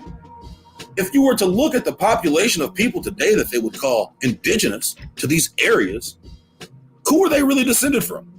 Are they truly indigenous? Are they descended from the Filipinos, who some intermixed with Indians for generations? Continually, some Chinos, especially Filipinos, who were Now look at this right here. I know I keep stopping, but it's, you know, we got to make sure this is understood. This is a Negro, okay? Now Negroes or Indians, because again, India is superior, okay? India inferior, which means below. India is superior. West Indies, mid Indies, okay? So now this is India. These are Indians. They populate the entire tropical and subtropical regions. Negroes. These people are not Indians. They've only been given titleship. That you can tell that's an Asian. You can tell that's a Chinese man with that braid with that hat on. You can tell. Look at him. Look, you can tell these are not Indians. These are closer related to them than they are to us. Look, no relation. Phenotype is not even the same. You go over here, phenotype looks the same. See? It won't be long. All this is gonna come out. And when all of it come out, then it's gonna be a price need to be paid in gold and silver. Spanish subjects held certain rights not afforded to most indigenous people, Indios, such as carrying a sword, dagger, or riding on a horse. Who this nigga up on that name? So not only did these Chinos, aka Indios, Chinos, or Chinos, Indios, the Chinese slaves who are actually from the Philippines, not only did they come in waves that really hasn't been documented, even though we see here that they try to put a blind estimate on those numbers. 80% of the Filipinos, as soon as they landed in Acapulco, deserted and never went back to the Philippines. Think about that. They were basically like, we're not getting back on that ship with the Spanish. So they deserted as soon as they landed in Acapulco and started intermingling with native women. And subsequently, in later years, because they were really vassals of the Spanish Empire and they were at war with the Indians, so they were still acting as mercenaries. They were still conducting trade on behalf of the Spanish hierarchy. These people were given rights not afforded to the Indians. And there go that mustache again. That mustache, you see it. These people were given rights that were not given to the Indians. Okay. That mustache. You see him? And of course, we see here in the text that they try to intermingle the Indian and the Africans that were already there, but they weren't there. There were no Africans there. And we can see here that the number of Africans that actually got traded into Mexico is very small in comparison by their own numbers. So even these so-called Africans that came to Mexico were most likely from the islands. They were most likely captives from mainland America or possibly mainland South America and shipped to the islands and then shipped to Mexico. as opposed to it being an actual African. Especially during these early days, who were the slaves? They weren't bringing Africans here. The slaves were the Indians who were captured in war. And the Filipinos came over here as vassals for the Spaniards, as a buffer class. So this again is just to explain that there is a significant history of contact and migration between the Philippines and Mexico. That's why these so-called indigenous populations have South Asian phenotypes. Look at that. Look at that. They call these people Mexicans today. They call these people Native Americans today. Okay, they call them Eskimo today. Look at it. These are not Indians. Okay, like the man just broke down, these are Filipino, Chinese, Asiatic, Mongolians. These are not Indians. So now that it's been broken down, that you see Indians don't have, this is not 9 ether hair, first of all. This is not 9 ether hair. This bone straight, this is not 9 ether hair. Indians carry 9 ether wavelengths. Okay, Mayan carried, you saw afros on those Mayan sculptures. You didn't see this. This ain't what you saw. You saw afro. Kinky hair. You know what I'm saying? So that eliminates them. So who are these people then? Now that he's broken it down, now the real question is, who are the Indians? Where are the Maya? Where are the Inca and the Aztec? Where are they? Let's go.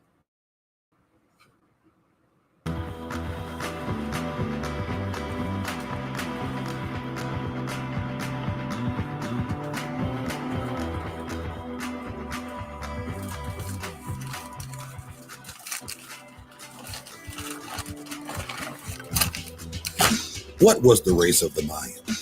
We all know that the ideas about race that we've been taught are a complete lie.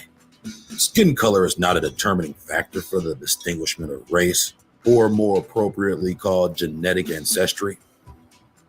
The biggest fallacy in their template is the theory of evolution and the out of Africa theory, which asserts that humans evolved through millions of years of monkey sex that eventually led to the modern human. Of course, all this happened in Africa. Then these monkey people left out of Africa, traveled to the Caucasus Caves, had one huge orgy that created a ton of races. These new races spread across the world, in which the Siberian group left the caves, traveled through the Bering Strait to discover an entirely empty America. Since this theory is taken as a scientific truth, surely there's some evidence to back up this claim. So let's take a look at the oldest fully intact skeletons found in Maya territory to see how this theory holds up.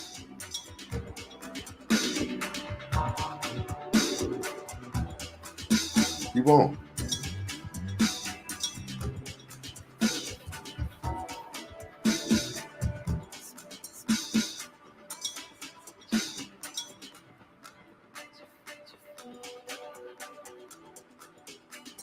So we're going to talk about the race, and we're going to look at this through the eyes of the charlatans, through their accepted methods of determining such things. It's interesting, the type of terminology they use. So the first thing that I want to do is we're just going to go to the charlatans' web. I'm sure there's no evidence that people possibly dispersed from the Americas. There's no history here. There's nothing here. There was nothing here till they got here. Notice anytime they describe the physical characteristics of an indigenous American, they always compare them to a Pacific Islander or a Melanesian. They actually are completely different people than the quote unquote African, although genetically they can just bring these people up to try to draw some physical connection. What do they look like? Melanesians. What do they look like? Australians. Do they? Are they? Well, they've got a Siberian ancestor and they look black. the same as Australians and Melanesians. So that must be where they're from. So now let's talk about Naya.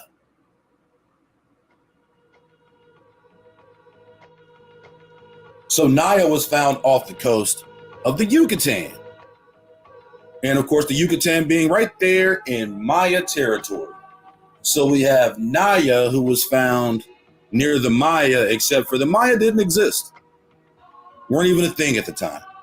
And Naya, I'm sure, has no connection with the Maya. Naya is the name given to a 12 or 13,000 year old human skeleton of a teenage female who was found in the Yucatan Peninsula. At the time of Naya's death, the cave was mostly dry. She likely died falling into Hoyo Negro. The remains have been described as the oldest and most complete genetically intact human skeleton in the New World. So Naya, found off the coast of the Yucatan Peninsula, apparently is a 13,000-year-old human skeleton found right in Maya territory. The remains have been described as the oldest, most complete, and genetically intact human skeleton in the New World. In the New World. Wow. Very old skeleton for the New World. So let's read some of their fuckery. We're just going to jump down here.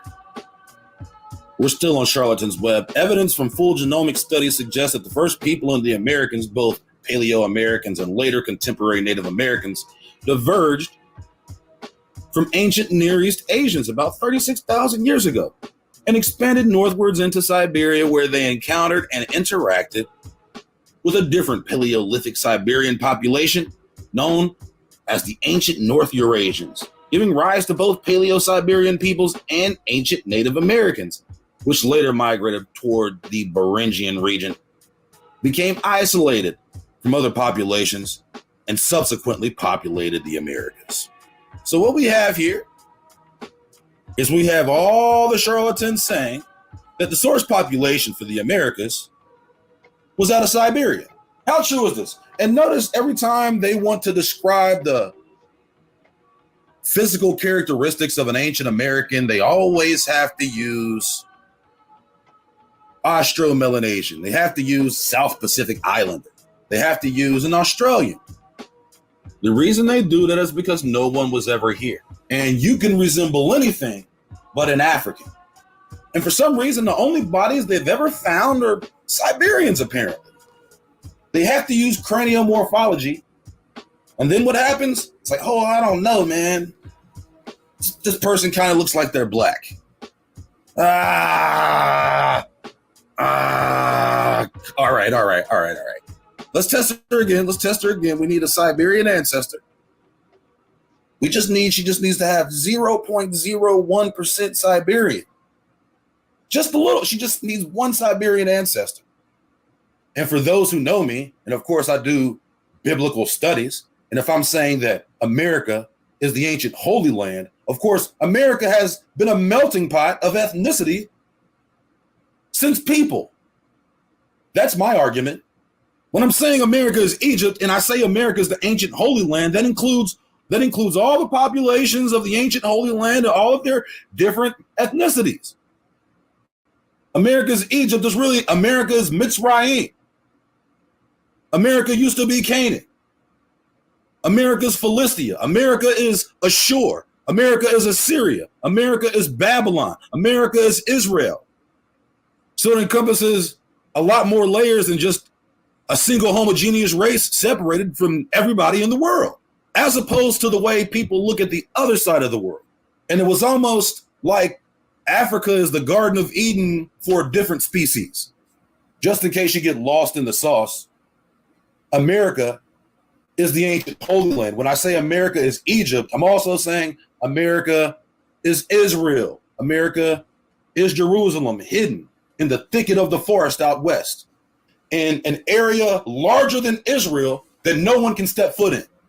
You know, all of that Bureau of Land Management land that's out there, the majority of this land is unpopulated, uninhabited still. We live in cities. So when I'm saying America is the ancient Holy Land, understanding that there were different ethnicities even before the Canaanites went down, and were taken over by the Israelites, and then the Israelites were taken down by the Greek, these histories can be shown throughout the ancient history of the Americas. That's my point, that there has never been just one single ethnicity on the continent. They impose these false doctrines to make their mechanisms work. These genetic charades of fuckery only prove that people had sex with people who may be of different bloodlines. If America is Egypt, obviously, so there's layers of fuckery going on here. And part of that layer of fuckery is saying that the indigenous American derived by their methods through the Bering Strait from Siberia. It's not just about the image of a population. It's about the history and identity of peoples. People are most identified from the land in which they descend and have descended from generations. Their argument is America is East Siberia, possibly West Siberia. So the study that they're referencing, late Pleistocene human skeleton and mitochondrial link, Paleo-Americans and modern Native Americans. Oh, you see what they're doing here? A late Pleistocene human skeleton and mitochondrial DNA link Paleo-Americans with modern Native Americans. They're saying that this study in some way proves their theory. Quote, because the differences in craniofacial morphology and detonism between the earliest American skeletons and modern Native Americans, separate origins have been postulated for them, despite genetic evidence to the contrary. We describe a near complete human skeleton with an intact cranium and preserved DNA found with extinct fauna. Oh, they found it with fauna. So she might as well be as old as the fauna. This skeleton dates to between 13,000 and 12,000 calendar years ago and has Paleo-American craniofacial characteristics and a Beringian-derived mitochondrial DNA haplogroup D1. Thus, the differences between Paleo-Americans and Native Americans probably resulted from in situ evolution rather than separate ancestry. It was just like phases of evolution. What happened is, after Siberians have sex for so long, they fuck themselves into some niggas. If a Chinese nigga has sex with Chinese niggas, at some point those Chinese niggas turn black. And black people don't have to fuck nothing but black people. They'll end up looking Chinese. Do you understand how stupid that sounds? But that is literally what their scientific theories have been telling us this whole time. That somehow these Asian people bred themselves into looking black. And then the black people turned around and bred themselves into looking back Chinese again. Okay. You know that 0.01% or that 2% that you got? That's the majority of your DNA. Obviously, Siberians fuck themselves into niggas. Chihuahua fuck themselves. If a Chihuahua fucks another Chihuahua, at some point they'll be a wolf again. Quote, genetic studies of contemporary Native Americans and late prehistoric skeletal remains from the Americas have consistently supported the idea that Native Americans are descended from Siberian ancestors who moved into eastern Beringia between 26,000 and 18,000 years ago. They're so sure about this shit. Spreading southward into the Americas after 17,000 years before present, a complete genome analysis of the 12 to 6,000 years before present Anzac infant from Montana. Oh, they found a baby in Montana. And mitochondrial DNA from 14,000 years before present. Coprolites from Paisley Caves in Oregon. And mitochondrial DNA from earlier remains from Nevada and Alaska support this hypothesis. Oh man, they found a couple. They found a baby in Montana, in Alaska. And you know, they had some Siberian DNA in them, so you know. That's where they're from. With Anzac linked to the Clovis culture and Paisley Caves to the west, stem tradition, North America's two widespread early archaeological complexes, the genetic evidence for a Beringian origin of the earliest inhabitants of Western North America is compelling. Oh, it's compelling. They're Siberians. Well, they've got a Siberian marker. It appears as though they have a Siberian ancestor. This points to their Siberian origin. Were there any other ancestors? This was the study referenced, okay? This was the study referenced in Wikipedia. The ancestry of the earliest Americans is still debated. Still debated. Thought you guys knew everything. However, because the oldest skeletal remains from the Americas consistently failed to group morphometrically with modern Native Americans, Siberians, and other Northeast Asians, Paleo-Americans exhibit longer, narrower crania and smaller and shorter, more projecting faces than later Native Americans in nearly all cases. Let's read this. In nearly all cases, they are morphologically most similar to modern peoples of Africa. But still, right after this, the study hits you with the Austro-Melanesian caveat. But when this study was cited on Wikipedia, the word African was alleviated. In nearly all cases, they are morphologically most similar to modern peoples of Africa. And then it goes on to give you the Austro-Melanesian caveat.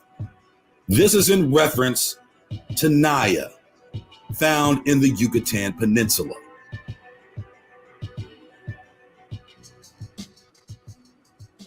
Now we come to the part of the episode most people have been waiting for. How does any of this relate to ancient Egypt?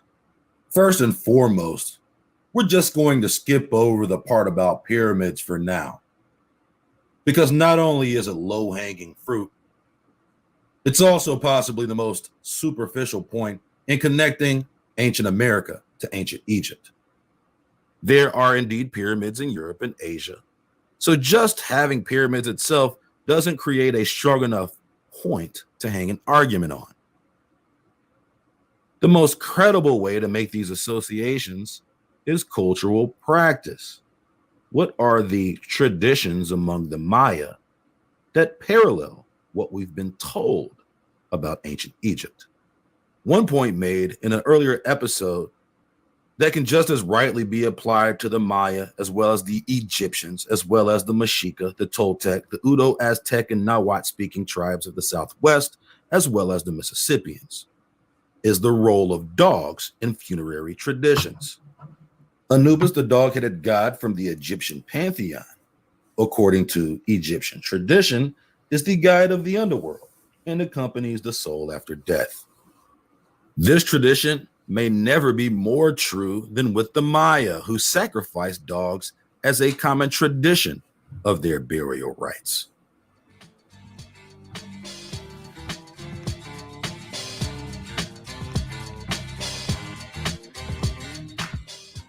Charlatan's Web quote, Maya burials from the classic period are frequently found with associated animal remains, often dogs. For example, in the ruins of the classic Maya city of Cominaljuyu, I guess that's how you say that shit, in Guatemala, a dog was found interred with a sitting skeleton, along with grave goods offered to the deceased. The frequent finds of dog skeletons in classic Maya burials confirms that the belief that dogs guided the souls of the departed on their journey into the underworld already existed at the time. Interesting, and not Egyptian at all. The dog is sometimes depicted carrying a torch in these surviving Maya codices, which may be a reference to the Maya tradition that the dog brought fire to mankind. In the post-classic Popol Vuh of the Quiche Maya of highland Guatemala, dogs and turkeys killed people of the Second Age in retaliation for the people beating them. The people who escaped this fate were transformed into monkeys. Sounds familiar? Jasher 9. Another account of Popol Vuh describes the hero twins. I want to stop here because now I'm reminded that some archaeologists think that some of these finds and some of these artifacts that were found in North America, in Mississippian territory, in Indian territory, they actually represent the hero twins. The same story being told through the Maya culture, but we all know there was no contact, right? Another account of Popol Vuh describes the hero twins sacrificing a dog that belonged to the lords of the underworld known as Xibalba. After the dog was dead, the hero twins brought it back to life. The lords were so impressed that they asked the twins to sacrifice and resurrect them. In the end, the hero twins sacrificed the lords of Zabalba and did not follow through on bringing them back to life. The story linked dogs with renewal in human life. Dogs are associated with death and may have the job of leading people into the underworld. They represent fire and are protectors of the earth, two components of Maya life.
The belief already existed in Maya culture that dogs guided souls of the recently deceased into the underworld. Who does that sound like? Did more people practice this ritual in Egypt, or do you think more people practice this ritual in America? Because we already know that the population of the ancient world, the lie of there being no one here, is already falling apart. And since the Egyptians were here much longer than the Maya, apparently, right? And there was no contact, no cross-Atlantic, no cross-continental contact ever. How did that practice come to be among the Maya?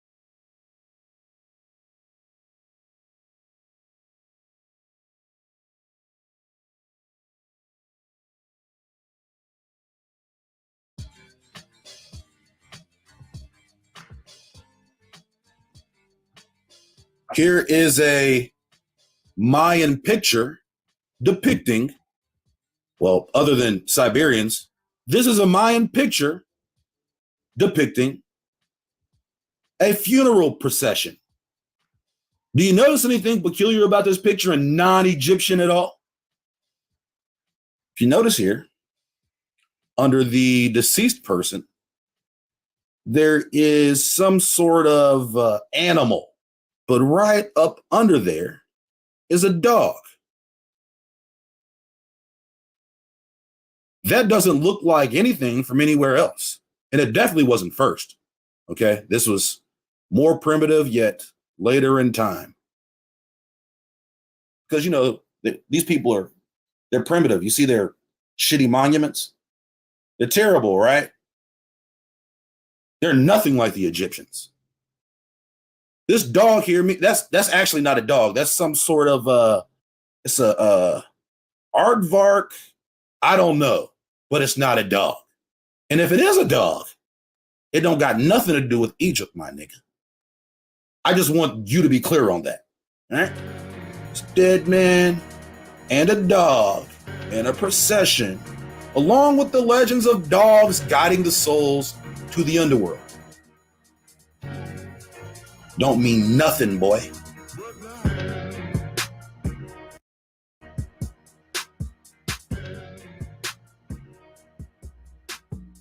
Another parallel also mentioned in earlier episodes, but definitely should not be overlooked, is the presence of corn in Egyptian art. In the book Ancient Egyptian Maize, author Gunnar Thompson highlights hundreds of examples of corn in Egyptian art, but also Babylonian, Chinese, and Hindu, which we already emphasized in the America is India episode 9. If there was never any contact between the Maya and Egypt, how do you suppose corn made it to Egypt, much less China, Babylon, and India? Their academically approved no contact theories are the historical stonewall between his story and his truth. And his story has been secretly manufactured by the hidden hand. Another parallel also mentioned in his language. Augustus Le Plongeon, a man who spent over 12 years in the Yucatan, was one of the first people to use modern photography at Chichen Itza, one of the first people also to decipher Mayan hieroglyphics. Now, before we go further into these lies that you about to tell, you know, these people full of lies, but one thing I said, I think y'all missed it about the dogs, is that they highly revered the dogs in the ritualistic practices, but the dog was always called man's best friend, not mankind's best friend. Okay, it's always man's best friend. So when you come into America, the American people want to revere the dog. Now they want to put the dog up on a pedestal because the Mayans practiced this way and believed this way, as well as the cat. The cat was also a very highly significant spiritual animal. And the snake, that was also a highly significant spiritual animal that was passed down from the Olmec and Maya down to the Egyptian culture. Okay, so the representation of the dog being man's best friend is because the dog was always looked at as a guide into the spiritual realm. All right, let's go. And spoke the Yucatec Mayan language, asserted that 1/3 of the Mayan tongue is pure Greek. And of course, Greek was the language of Egypt after the days of Alexander, beginning around 300 BC. According to Gunnar Thompson, the author of Ancient Egyptian Maize, the ancient Egyptians' name for corn was maza.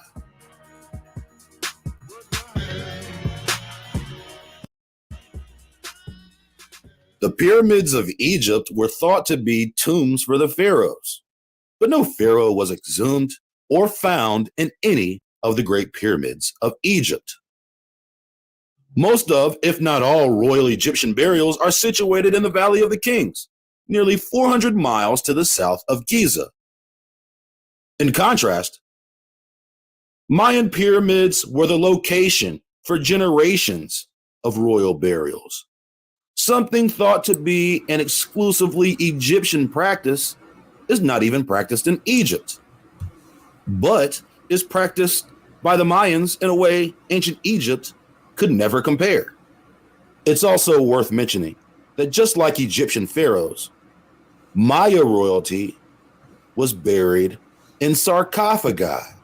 The only difference being Maya royalty was buried in sarcophagi under pyramids. Okay. Now that's extremely important, and the reason why I say that is because if you go around, especially in America, which I don't think you're gonna touch on this topic, but we'll talk about this later too. If you go around America, a lot of the places where churches are prevalent, especially in neighborhoods, especially the old ones, the very old churches. Always look for the oldest church in your city, the oldest church in your town. Most of the time, they're going to be on top of a hill-like structure when it comes to the streets. So if we go downtown Pensacola right now, we can find a lot of those old churches are actually on hills and underneath the ground, because you can't find any maps of the underground Pensacola. I've already looked, I've searched, there are no maps that are available to the public that I've seen. But if you go underground, you're going to find that a lot of those ancient Indian mounds, the burial mounds, are where they have put churches on top of them. Okay, so that's just an interesting fact. Y'all can take that and kind of, do your own little rabbit hole digging or whatever off of that. We're going to keep going. Something thought to be an exclusively Egyptian practice is not even practiced in Egypt, but is practiced by the Mayans in a way ancient Egypt could never compare. You may never find a pyramid in Egypt with a royal burial. But in Mexico, you may never find a royal burial without a pyramid.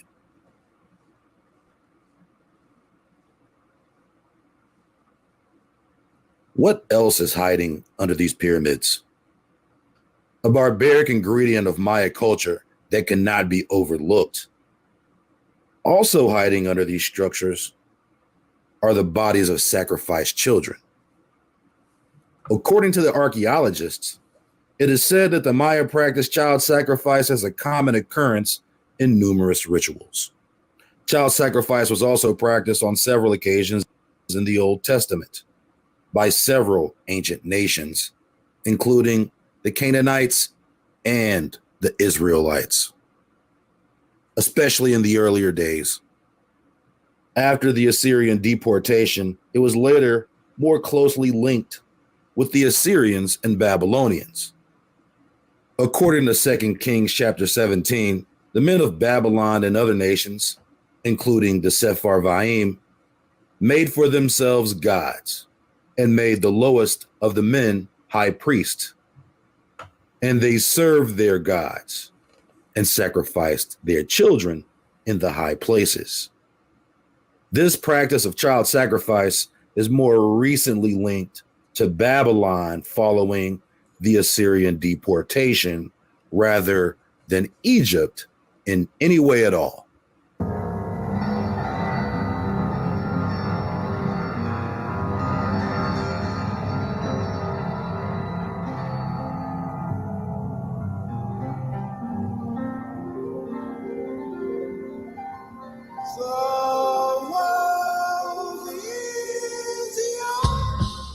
What happened to the Maya? Some people claim that the Maya never left and are the people still living in the old Maya-occupied territories. However, the most common theory is that they were wiped out by the Spanish, mostly due to disease. But is there any chance that some of the Maya could have relocated? There have been reports that stated that some of the Maya did relocate to Guatemala after the fall of the Mayan Empire. But is there a chance that the Maya could have relocated to the north end of the Gulf Coast, specifically around Louisiana, Alabama, Mississippi, or Florida? Because apparently there are some very strong cultural connections and even strong archaeological connections, especially at the Crystal River site in Florida, where Mayan hieroglyphics were found and a cache of other Mayan artifacts buried in a Temple Mound complex. Now look at this. Look at what he just showed you, my friend. Let's go back a little bit. Just so you can see it. Okay. That they were wiped out by the Spanish, mostly due to disease. But is there any chance that some of the Maya could have relocated? Of course. There have been reports that stated that some of the Maya did relocate. Look at that pyramid in the background, or a giant tree that was cut down. We're gonna get into that later on. To Guatemala after the fall of the Mayan Empire. But is there a chance that the Maya could have relocated to the north end of the Gulf Coast, specifically around Louisiana, Alabama, Mississippi, or Florida? Because apparently there are some very strong cultural connections and even strong archaeological connections, especially at the Crystal River site in Florida, where Mayan hieroglyphics were found. Now look at this right here. All throughout Florida, you can find sites just like this with the little historical markers like this one right here. See these little historical markers? And then you see this mound with stairs that go up to, they all from here all the way through Destin, all Tallahassee, they're everywhere, all through Florida. They're also in Georgia, Alabama, Louisiana, Mississippi. They're also in the Carolinas. Everywhere, it's mounds everywhere. You know what I'm saying? So when you start going to these places, you're gonna start, especially if you're watching this live right here, you're gonna start to correlate these things to what you see, because we be all up and through here. We go to Crab Island all the time. We be passing by Indian mounds on the way to Crab Island, and we don't even pay attention to them because we don't understand the significance, you know. But keep this going. It's interesting, man. It's very interesting. All this stuff right here is right here in our face, and we don't know how to look at it, so we don't understand the value in it and how valuable it really is to our people. We don't understand. Now the Mayans are still here, the Incas, the Aztec, the Olmec. We sitting here, we looking at each other, we killing each other, we talking down about each other. We doing so much hatred to each other, and we all sitting right here. And this is what the whole world is focused on when it comes to this wealth transfer that's going on. So now we take this history and bring it all the way down to present day today. This is what's going on with the world. It's this right here. And a cache of other Mayan artifacts buried in a temple mound complex. This mound complex just happened to be constructed with a similar layout, design, and astronomical alignment to Venus as the Mayan complexes in the Yucatan. But this isn't where the connections end. Many of the places and names associated with Florida, Georgia, and to a lesser extent the Southeast are Itza Mayan in origin, especially cities, mountains, and rivers.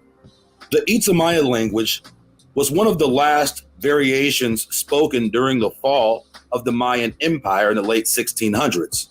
Itza Mayan words of places and names that may sound familiar are names like Tallahassee, Muskogee, Latichi, Okeechobee, Appalachie, Etowah, Catawba, Chickamauga, Tallulah.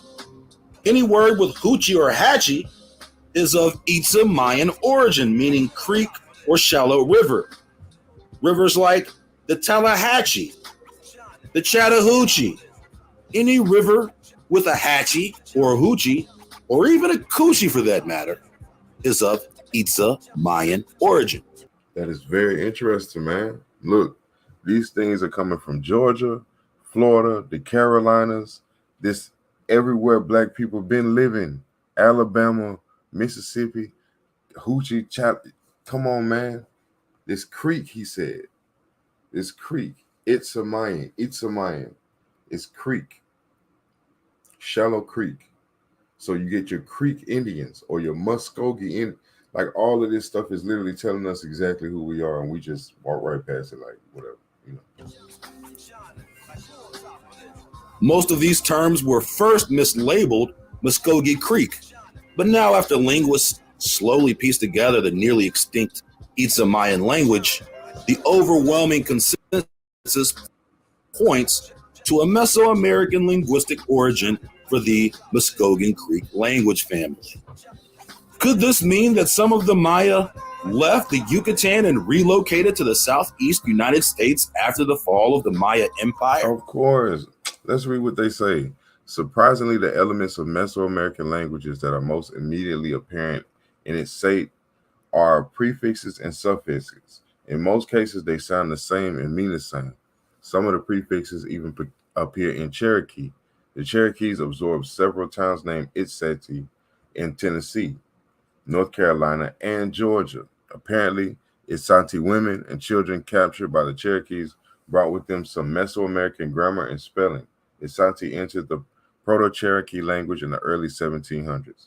So several ancient towns named Itzati that predated their capture by the Cherokees appear on the earliest English and French maps as, Ixati or Itzai. Okay, that's crazy. So they're literally telling you that even when it was early Cherokees were meeting these people as they were migrating, they were bringing their language and their heritage with them from the Mayan culture, the Maya, Olmec, Inca, the Aztec, the great cultures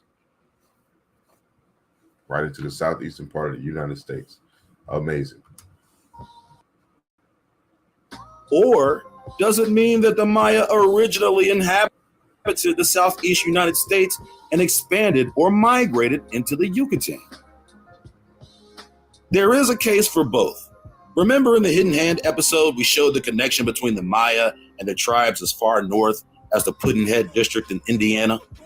while credibly showing the connection between the Maya and artifacts found in Georgia.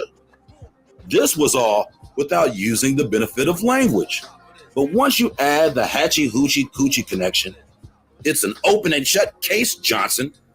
Obviously, these niggers broke into this country and started putting statues and figurines of themselves everywhere. Let's sprinkle some crack on them and get out of here. And if the Hatchie Hoochie Coochie Usa Kusa connection isn't strong enough, the Indians of Florida were called Maya before they were called anything else, like Seminole, for example. Some of the first Florida Indians on record to come into contact with Europeans were called the Mayaka, who occupy the area around Lake Okeechobee. Another Mayan word, which was previously called Lake Mayako. But probably the most significant and overlooked connection, sitting right under our nose, is the most popular city in the state of Florida, Miami. Miami, whose etymological prefix is Maya, was named after the Miami Indians of Florida. The Miami Indians were named after who? Maya.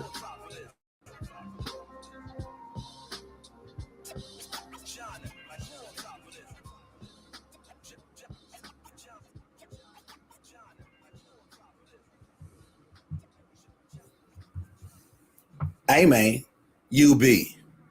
Now, you know some of them Mayans look Chinese, nigga. How you explain that? Listen, my nigga, it's never been my position that there were never any other types of ethnicities in America. On the contrary, if I say America is Egypt or the Holy Land, that implies several dozen ancient bloodlines. So the appearance of Mongoloid Mayans or even Mayans that might look a little Caucasian doesn't contradict that template. In fact, it only strengthens that template and demonstrates an ancient intermingling of bloodlines. But also don't be fooled by appearance. There are plenty of dark-skinned races that appear as Negroes in Asia, specifically South Asia and the South Pacific. And there are even races of Africans that appear Mongoloid. So when you say something like, this statue looks like an Asian, well, there's some pudding-faced niggas in Indiana who might have something to say about that. My point is that the Negro has always been in America, and his bloodlines are not only indigenous, but represent the genetic baseline for all of the ancient races in America, including the greatest portion of Mississippians and Mayans. Because if this wasn't the case, why did the Mayans have sickle cell anemia? A genetic disease mostly associated with Africans or African Americans. Several genetic studies conducted on ancient Maya confirm this. Some geneticists take this information to mean that the Mayans were of African origin, but they weren't.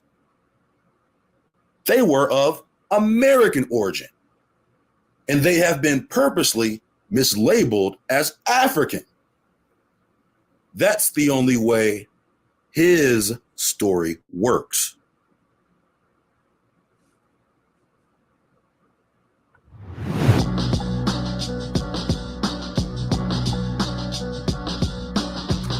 So there you have it, yo.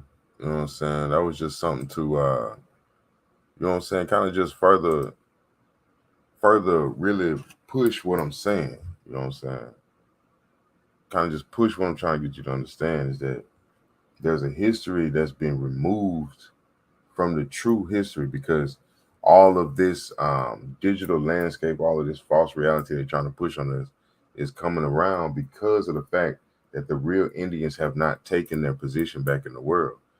All of this is predicated on the Indians, the Social Security Act, the Federal Reserve Bank, politics the way they are, the world thinking that it's powerful enough now to move away from the American standard is all because they're stripping the power, the value, the magic from the original people of America. Okay? They import all of these other people to further confuse us and think that we're supposed to be living under this complete diversification. Meanwhile, everybody else says no when you try to bring yourself in. unless they have an agenda to use you. Okay. But here we have no say so anymore. You know, pretty much everything that we stood for now almost is everything but exists. Okay. However, that's not the truth. The foundation is still the same foundation. It's going to take some digging to get to it. Okay. It's been a lot of years. And just like with anything else, dirt and everything else will grow up all around us. So you got to dig to get to it. It's been a lot of years. But the true foundation is still there. And the opportunity to correct our situation, to go back to our true foundation, is going to take a fight, not physical fight, but focused fight. Like it's time to go into the lion's mouth to get what you need, to get what's yours. You know what I'm saying? Because the lion is just a kitten. It's not a full-grown lion. It's just a kitten. It's a cub. But we are the ones that have caught ourselves in fear of a shadow. Okay, not something that we've actually tangibly seen with our eyes. So until that time comes and it's time to go take back what's ours. Because once you learn who you are, now you got a responsibility. You know what I'm saying? You got to go take it back. And we're going to get to that part as well. But that's going to be it for this evening. You know what I'm saying? I appreciate y'all tuning in and shit. But, join me again, probably back on in the morning. And we're going to keep this thing going because, you know, like my people keep saying, it's important, man. All right, so y'all be good tonight. Y'all sleep well. And, yeah, I'll holler at y'all in the morning.